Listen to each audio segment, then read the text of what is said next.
one of the important missions of this Coast Guard today was to really begin to assess that beach erosion and other damage to make sure that they are there to provide help for citizens as we go forward. But President Obama has already stated clearly that he will be there with aid from FEMA throughout the state. It's much better than we had feared, I have to say.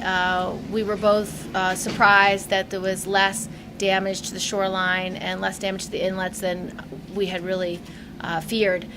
There was some damage, though, in a couple of inlets where we saw where there was broke through the shoreline. We did see quite a bit of flooding.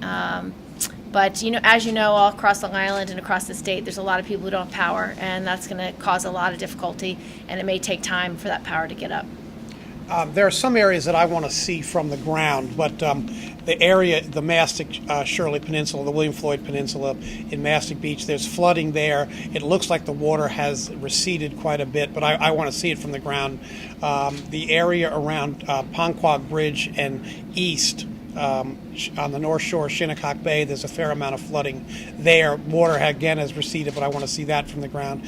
And as the Senator said, the ocean shoreline is remarkably intact. There's one area that appeared to be in the vicinity of Sag Pond where there's looks like a breach, and the dunes have been flattened quite a bit.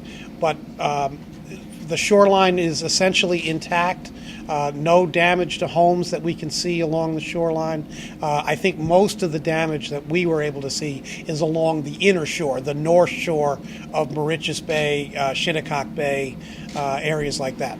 Early estimates are close to $10 billion around the state and the whole region. What Long Island suffered from specifically, we don't know. Yeah, the detailed assessment of damage began yesterday, but it will be ongoing, and it will work through the towns to the county, and then the counties to the states, and then we will assemble what those damages estimates are, and then that will be the basis of a disaster declaration.